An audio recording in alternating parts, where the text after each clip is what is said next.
जैसे ज्येष्ठ मास का शुक्ल पक्ष में जो एकादशी होता है उसको पांडव निर्जला एकादशी कहते हैं।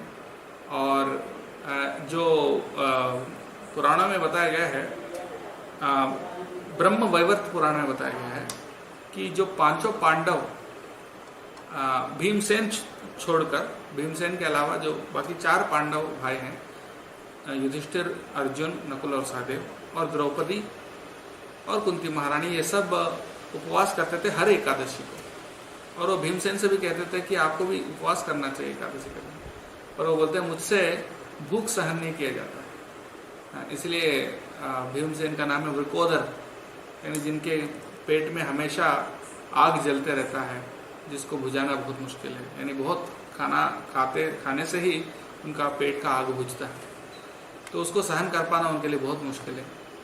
तो फिर भगवान कृष्ण ने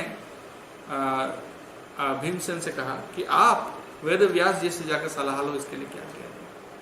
फिर वो वेद व्यास जी से पूछते हैं तो फिर एकादशी में नहीं कर पाता हूँ, फिर क्या करना। फिर वेद व्यास जी बोलते हैं कि एकादशी करना ज़रूरी है, अगर आपको नरक से बचना है, सद्गति प्राप्त करना है, तो एकादशी का पालन करना अनिवार्य है। तो फिर भीमसेन कहते हैं लेकिन मुझसे ये जो भूख है वो नहीं सहन किया जाता, क्या करें। तो तब वो बोलते हैं कि आपके लिए एक उपाय है कि साल में एक दिन जो ज्येष्ठ मास के शुक्ल पक्ष का जो एकादशी है, वो एकादशी अगर आप पूरी तरह से उपवास करके उसका पालन करेंगे तो बाकी 23 एकादशी यानी साल भर की सारी एकादशी का पालन करने का फल आपको मिल जाएगा। तो तब से भीमसेन वो एक एकादशी को साल भर में उपवास, पूरी तरह से उपवास करने लगा और इस तरह से उनको पूरा फल मिलने लगा। लेकिन ये सिर्फ भीमसेन के लिए है, ऐसा नहीं कि हम भी साल में एक ही एकादशी करेंगे, ऐसा नहीं है। हमको सभी एकादशी का पालन करना जरूरी है।